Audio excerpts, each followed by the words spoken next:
আসসালামু আলাইকুম, আপনাদের সবাইকে স্বাগতম জিওপোল্যান্ডে। বন্ধুরা, আজ ইতিহাসের এক সন্ধিক্ষণে দাঁড়িয়ে আমরা এমন এক সত্যের মুখোমুখি যা পশ্চিমা গণমাধ্যমগুলো চেপে রাখতে চেয়েছিল, কিন্তু সত্য শেষ পর্যন্ত বেরিয়ে আসে। আপনারা কি জানেন, তথাকথিত বিশ্বের 1 নম্বর সামরিক শক্তি আমেরিকা এখন মধ্যপ্রাচ্যে এক চরম অস্তিত্ব সংকটে ভুগছে? এটা কোনো কাল্পনিক কথা নয়। পেন্টাগনের ভেতর থেকে ফাঁস হওয়া নথিপত্র আর আন্তর্জাতিক সংবাদ সংস্থাগুলোর রিপোর্টে বিশ্লেষণ করলে যে ভয়াবহ চিত্র উঠে আসে তা আমাদের সবাইকে সম্ভ্রান্ত করে রাখে। কাতার এবং বাহরাইনের মতো কৌশলগতভাবে গুরুত্বপূর্ণ দেশগুলো থেকে আমেরিকা তাদের শত শত অভিজ্ঞ সেনাকে সরিয়ে নিচ্ছে।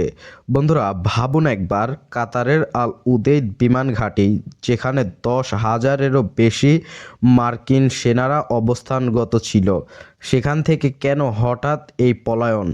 বাহরাইনে মার্কিন নৌবাহিনীর 5ম বহরের প্রধান কার্যালয় থাকা সত্ত্বেও কেন তারা আজ অনিরাপদ বোধ করছে? উত্তর একটাই, ইরান। ইরানের আকাশচুম্বী সাহস আর নিখুঁত ক্ষেপণাস্ত্র শক্তির সামনে হোয়াইট হাউসের দম্ভ আজ ধুলোয় মিশে যাচ্ছে। বন্ধুরা, আপনার স্ক্রিনে প্রথম আলোর এই খবরটি দেখুন, যা নিউ ইয়র্ক টাইমসের বরাতে পেন্টাগনের এই গোপন তথ্য ফাঁস করেছে। আমেরিকা দাবি করছে এটা সতর্কতামূলক পদক্ষেপ, কিন্তু সমর বিশ্লেষকরা বলছেন এটা পরিষ্কার পিছুহটা। ইরান যদি একবার পাল্টা আঘাত শুরু করে, তবে এই বিশাল বিশাল ঘাঁটিগুলো হবে কেবল লক্ষ্যবস্তু আর ধ্বংসস্তূপ। আমেরিকা খুব ভালো করেই জানে, গত বছরের জুনে ইরানের পারমাণবিক স্থাপনায় তারা যে ন্যাক্কারজনক হামলা চালিয়েছিল তার প্রতিশোধ নিতে ইরান এক চুলো ছাড় দেবে না। সেই ভয়েই আজ মধ্যপ্রাচ্যের বালুচর থেকে আমেরিকান ব্রিটেন সৈন্যরা পালিয়ে যাচ্ছে। সিরিয়া থেকেও প্রায় 1,000 সেনা সরানোর প্রস্তুতি নিচ্ছে ওয়াশিংটন। বন্ধুরা, এই যে আল জাজিরা আর রয়টার্সের ফুটেজগুলো দেখছেন, এগুলো শুধু ভিডিও নয়, এগুলো একটি সাম্রাজ্যের পতনের জীবন্ত দলিল। ডোনাল্ড ট্রাম্প ইরানকে 10 দিনের আলটিমেটাম দিয়েছিলেন, হয় চুক্তি করো নয়তো হামলার মুখে পড়ো। কিন্তু তেহরান থেকে যে জবাব এসেছে তা ট্রাম্পের রাতের ঘুম কেড়ে নিয়েছে। জাতিসংঘে পাঠানো চিঠিতে ইরান স্পষ্ট করে দিয়েছে, আক্রান্ত হলে এই অঞ্চলের প্রতিটি শত্রুর ঘাঁটি হবে তাদের বৈধ লক্ষ্যবস্তু। ভাবুন তো, কেন আমেরিকা এই মুহূর্তে এতটা বিচলিত? কারণ তারা বুঝতে পেরেছে ইরানের কৌশলগত অবস্থান এখন আগের যে কোনো সময়ের চেয়ে বেশি শক্তিশালী। ইরানের ক্ষেপণাস্ত্রগুলো আজ শুধু মরুভূমিতে প্রদর্শনের জন্য নয়, সেগুলো এখন ফাত্তাহ 2 আর এর মতোই হাইপারসনিক প্রযুক্তিতে সজ্জিত, যা মার্কিন প্রতিরক্ষা ব্যবস্থাকে তুড়ি মেরে উড়িয়ে দিতে পারে।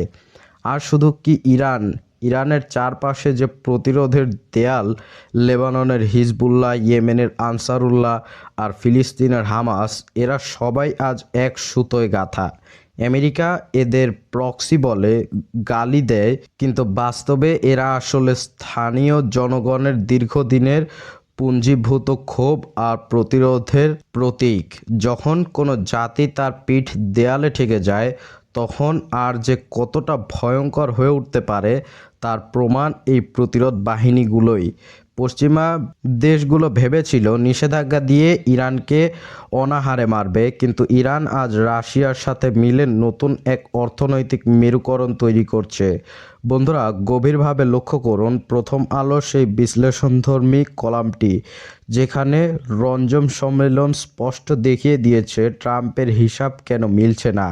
ট্রাম্প ভেবেছিলেন নিষেধাজ্ঞা দিলে ইরান হাঁটু গেড়ে ক্ষমা চাইবে, কিন্তু হয়েছে উল্টো। ইরান পরমাণু কর্মসূচিকে এমন এক পর্যায়ে নিয়ে গেছে যা এখন তাদের সবচেয়ে বড় তুরুপের তাস।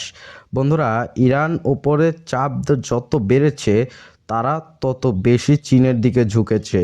রাশিয়ার সাথে সামরিক মহড়া দিয়েছে। আজ ব্রিক্সের মতো প্ল্যাটফর্মে ইরান এক প্রভাবশালী সদস্য। তারা ডলারকে বৃদ্ধাঙ্গুলি দেখিয়ে স্থানীয় মুদ্রায় বাণিজ্য করছে, সোনার মজুদ বাড়িয়ে নিজেদের অর্থনীতিকে এক দুর্ভেদ্য দুর্গে পরিণত করছে। আমেরিকা যখন ডলারকে যুদ্ধের অস্ত্র হিসাবে ব্যবহার করে, ইরান তখন সেই অস্ত্রের ধার কমিয়ে দেওয়ার কারিগরি হয়ে দাঁড়িয়েছে। আমেরিকার সেন্টকম এখন যে একটা ব্যর্থ হয়ে যাচ্ছে, সেটার প্রমাণ হলো যখন আমেরিকা কোনো বড় সাফল্য পায়, তারা ড্রাম বাজিয়ে বিশ্বকে জানায়, কিন্তু যখন তারা পরাজিত হয় বা পিছু হটে, তখন তারা মিডিয়া ব্ল্যাক আউট করে দেয়। কাতার আর বাহরাইন থেকে সেনা প্রত্যাহার নিয়ে সেন্টকম কোনো মন্তব্য করতে সাহস পায়নি, কারণ তারা জানে এই ঘটনা তাদের মিত্রদের কাছে ভুল বার্তা দেবে। সৌদি আরব, জর্ডান বা কুয়েতের মতো দেশগুলো এখন ভাবছে আমেরিকা যদি নিজেকেই রক্ষা করতে না পারে, তবে তাদের নিরাপত্তা দেবে কিভাবে। বন্ধুরা, এই দ্বিধাই আসলে আমেরিকার মধ্যপ্রাচ্যের নীতির কফিনের শেষ পেরেক।